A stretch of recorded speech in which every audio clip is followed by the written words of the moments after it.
kita beri untuk mengurangi resiko. Untuk produknya, menentukan bentuk produk sebelum menjual. Yang kedua, hubungan tidak langsung antara pembeli dan penjual tentang bentuk produk akhir. Maksudnya, di sini, untuk produk konsumen, kita harus menentukan dulu produk yang sebelum kita jual, kira-kira produk apa yang sesuai dengan konsumen. Kemudian kita juga membuat hubungan tidak langsung antara pembeli dan penjual. Jadi maksudnya, hubungan tidak langsung itu, umumnya di produk konsumen itu banyak sekali saluran distribusinya. Jadi produsen tidak langsung ke konsumen, beda dengan produk industrial. Kalau produk industrial itu biasanya bisa langsung dari produsen langsung dijual ke konsumen. Tetapi kalau produk konsumen ini, saluran distribusi atau jalur pemasarannya itu panjang, dari produsen dijual ke pengecer atau ke distributor ke pengecer dulu, dari pengecer baru ke konsumen, sehingga tidak ada hubungan secara langsung dari produsen ke konsumen. Nama mereknya sangat penting. Yang kedua, garansi juga penting, kemasan juga penting, karena untuk produk konsumen. Penetapan harganya berdasarkan pada permintaan. Kalau permintaannya banyak, biasanya harganya semakin apa? Biasanya kalau permintaannya banyak, ada permintaan sedikit, ada permintaan banyak. Biasanya kalau permintaan banyak, biasanya harganya semakin dinaikin. Nah, betul sekali, harganya naik. Betul sekali. Permintaannya banyak, harganya semakin naik. Tapi kalau permintaannya sedikit, harganya jadi semakin turun. Gitu. Yang ketiga,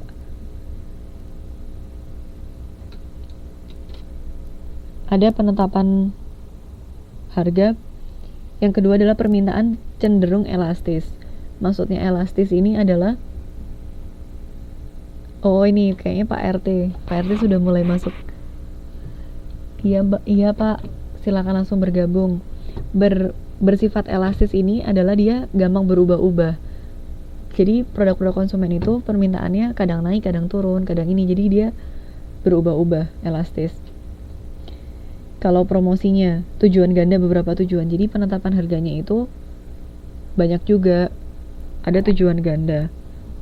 Beberapa tujuan. Maksudnya di sini adalah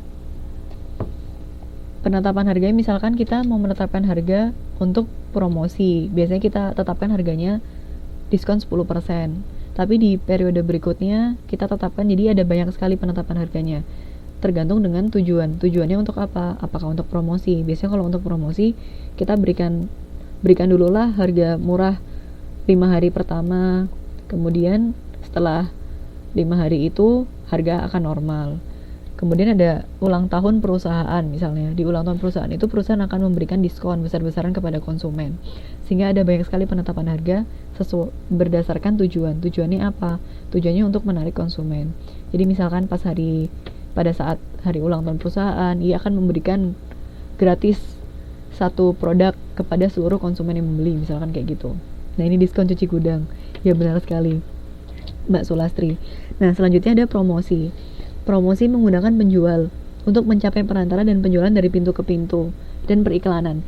Jadi produk konsumen seperti yang saya jelaskan tadi, produk konsumen ini adalah jalur distribusinya tinggi, panjang. Jalur distribusinya panjang.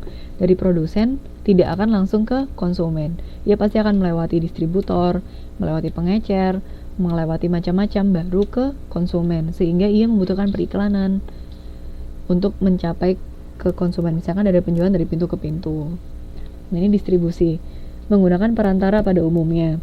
Alat transport untuk pengiriman ditentukan oleh faktor waktu dan biaya. Jadi kalau biaya yang dimiliki oleh perusahaan itu besar, ia akan menggunakan alat transportasi untuk mengantar barang-barang itu. Tetapi kalau misalkan perusahaan itu tidak memiliki biaya yang besar, maka bisa dikurangin alat transportasinya.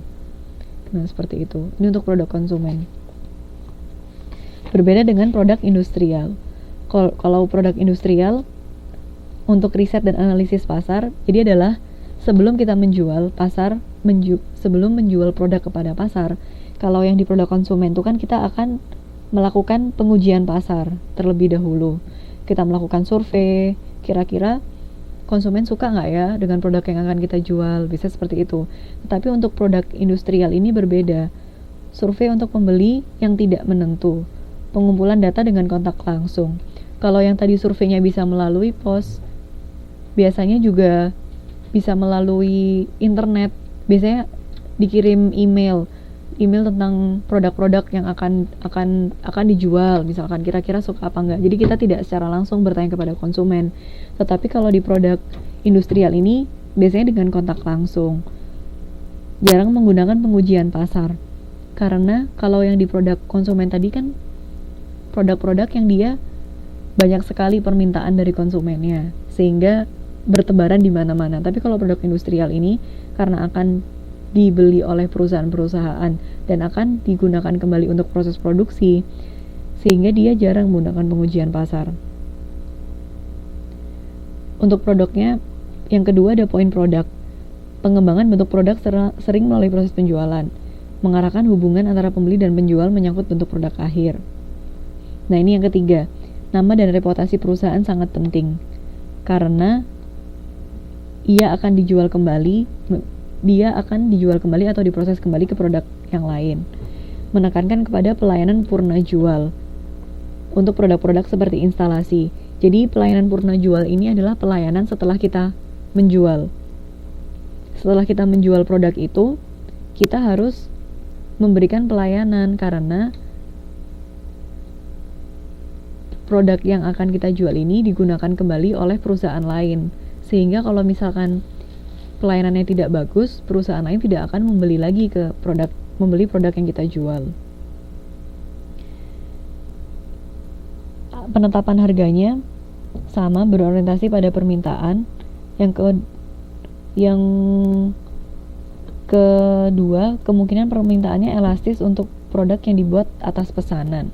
Yang ketiga, tujuannya ganda juga. Yang keempat, harga lebih mudah dikendalikan. Karena biasanya produk industrial ini kita membuat produknya tidak terlalu banyak. Ini jeruknya kapan dibagi? Jeruknya nggak dibagi-bagi, Mbak. Ini dibuat hiasan biar seger. Jadi kalau yang di penetapan harga di produk industrial ini umumnya karena barangnya sedikit, jadi mudah dikendalikan. Kita sebagai penjual produk industrial itu akan lebih mudah mengendalikan harga jual produknya. Promosi menggunakan penjual, periklanan, dan juga bisa digunakan promosi. Itu sama dengan produk konsumen karena produk konsumen juga membutuhkan promosi. Nah, kalau bedanya, yang paling membedakan antara produk industrial dan produk konsumen ini ada di saluran distribusi. Kalau tadi, saluran distribusi di produk konsumen itu menggunakan perantara, karena banyak sekali ya perantaranya. Tapi kalau di produk industrial itu, dia jarang menggunakan perantara.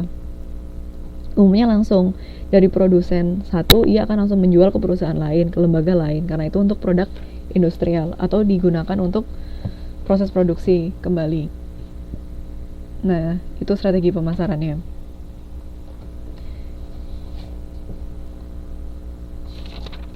Setelah ini kita akan belajar tentang pengelolaan produk melalui daur hidup produk.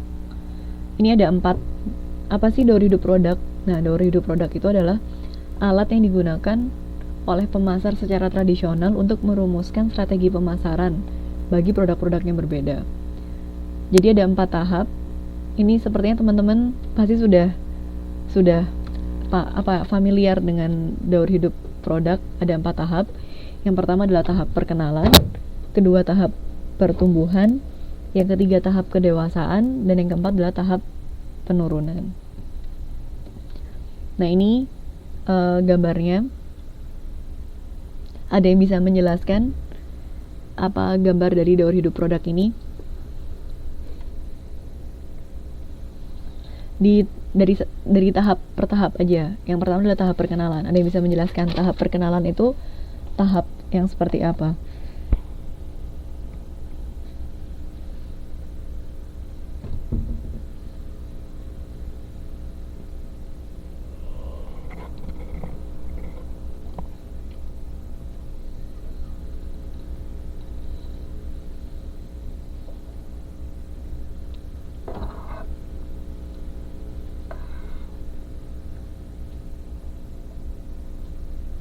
Yang Mbak Yus nih, produk mulai dikenalkan. Mbak Ari harus banyak promosi.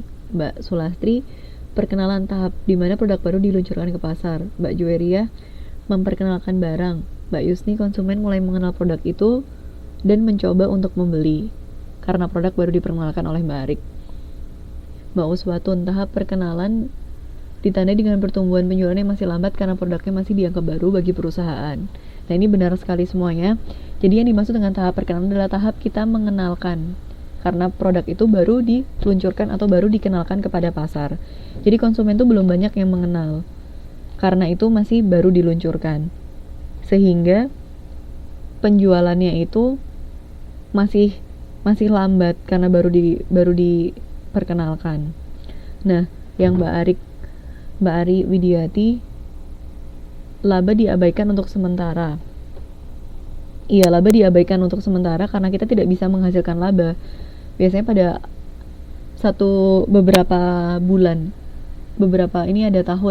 beberapa tahun awal itu kita tidak usah memikirkan berapa laba yang kita miliki, karena itu adalah untuk mengenalkan produk, dan biasanya itu membutuhkan promosi, biaya-biaya perkenalan, supaya konsumen bisa mengerti produk kita itu apa. Jadi kita tidak terlalu memikirkan laba. Nah, ini benar, Mbak Sulastri, lambat akan tetapi membutuhkan biaya promosi besar-besaran. Yang penting produknya terjual dulu. Nah, ini benar sekali Mbak Yusni. Jadi di tahap perkenalan itu yang penting produknya terjual dulu. Labanya seperti apa kita tidak memikirkan berapa laba yang kita dapatkan, yang penting tidak rugi. Jadi labanya tidak dipikirkan. Yang penting konsumen mengenal produk kita dulu. Promosi bisa di mana-mana sehingga produk itu dikenal oleh konsumen. Yang tahap pertumbuhan, ada yang ingin berpendapat untuk tahap pertumbuhan?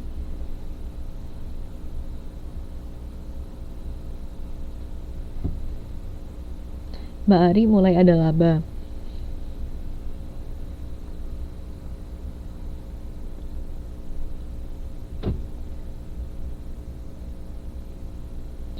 Mbak Uswatun, ditandai dengan pertumbuhan penjualan yang cepat.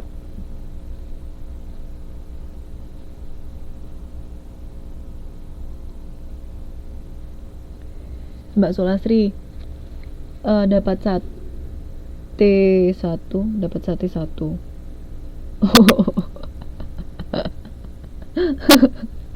Produk sudah dikenal oleh konsumen dan promosi semakin kecil dan pertumbuhan cepat.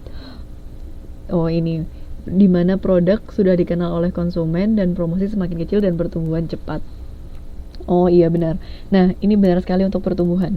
Kalau di produk perkenalan ini kita tidak memikirkan laba atau belum ada laba sama sekali. Nah, di produk pertumbuhan ini sudah mulai tumbuhnya itu cepat. Karena kenapa? Konsumen sudah mulai kenal produk kita.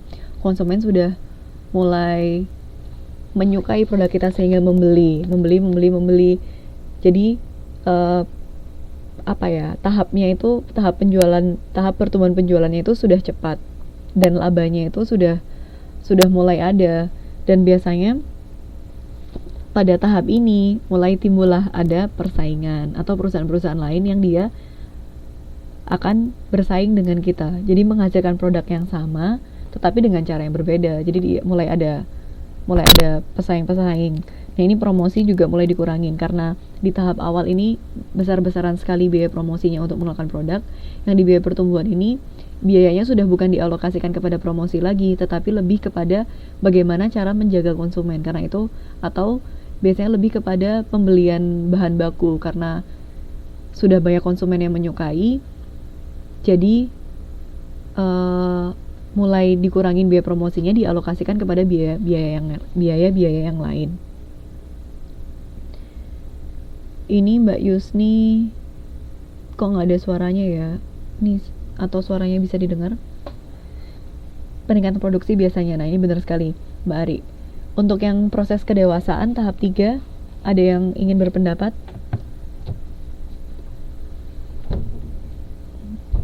Mbak Sulastri, dalam tahap ini penjualan mulai menurun, akan tetapi dalam kondisi stabil. Meski akhirnya menurun, laba merosot tajam, adanya persaingan. Yang Mbak Ari, penjualan stabil.